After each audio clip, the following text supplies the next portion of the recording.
إنا لله وإنا إليه راجعون وحمانت مقالة الجوهر عاصمة الدولة قبلات كهير شابيلله لسو غارسيي xildhibaan qaran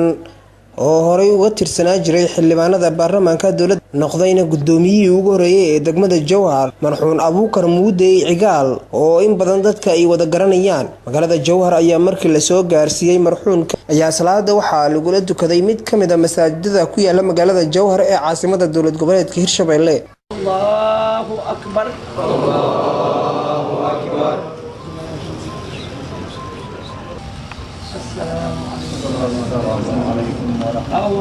marxuunka ayaa salaada janaasada kadib ayaa marxuunka waxa loo sameeyay aas qaran shacabkii mas'uuliyiintii ka soo qayb galay aaska ayaa waxa ay tacsi tiiraanyin la u direen ehelkii iyo qaraabadii uu ka geeriyooday marxuun Abuukar Muudey Cigaal. halkan waxaan aga jeedinayaa tacsiye tiiraanyo leh oo ku timid halyeygii halgamaagii curyihii siyaasigii oo u dhashay gobolka Shabeellaha Dhexe oo u dhashay Jowhar oo u dhashay ayay qaali ah oo Soomaali ah gaar ahaan ka soo jeeda beesha lixda shiidlo Abuukar Muudey Cabdi Cigaal waxa uu dhalashadiisii markuu soo laabto ayaa ku dhashay tuulada Fuule 1940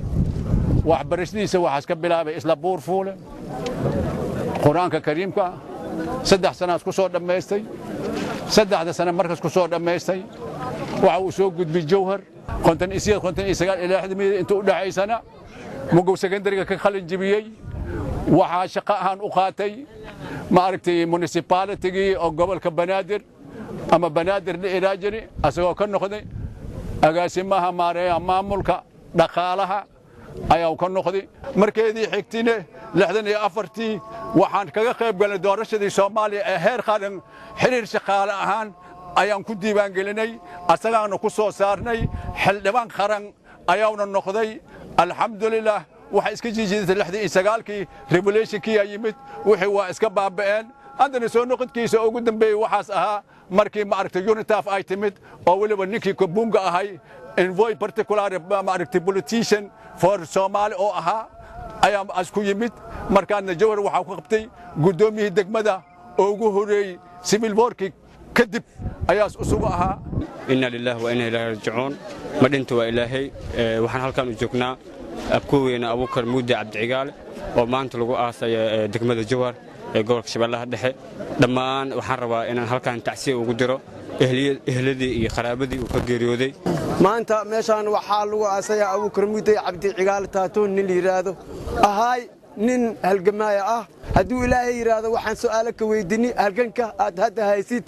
goorma dhaafi doontaa wuxuu yiraahdo alla awood leh ilaahba awood leh hadduu ilaahay ii ogolaado intaan ka dhinto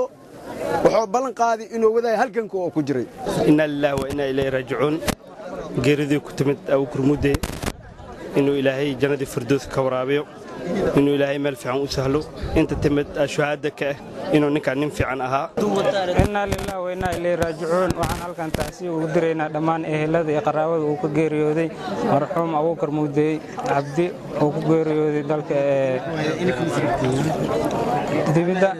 oo maanta lagu aasay degmada Jowhar gaar ahaan xawaalaha Moyko oo aan ka soo qayb galnay aaskiisi waxaan leenahay Ilaahay u naxariisto marxuumkaas doosan Ilaahay geeyo waxaan halkan tacsiyo ballan ugu direynaa ehladii iyo qoyskii oo ka geeriyooday Abuukar Muudey iyo gobolka shacabka degan gobolka Shabeellaha Dhexe gaar ahaan degmada Jowhar iyo nawaaxigeeda wax kale maanta ma jiraan waxaan meeshan iskugu nimid inaan u tacsiyo una duceyno inuu Ilaahay jannatul firdaws geeyo marka waxaan leenahay dhammaantiina kulligiin hal wada duceeyaan leenahay maadaama uu ahaa ninka ugu horeeyay xildhibaan qaran oo dawladda ka soo gal gobolka Shabeellaha Dhexe gaar ahaan degmada Jowhar inna lillahi wa inna ilayhi raaji'uun inna lillahi wa inna ilayhi raaji'uun hadal badi maayo inta waxaan joognaa qabuurihii Moyko ee degmada Jowhar xildhibaankii qaran ee hore loo sheegay xildhibaankii ugu horeeyay ee gobolkan ama degmadan Jowhar laga soo doorto ahaa xilligii 60meedii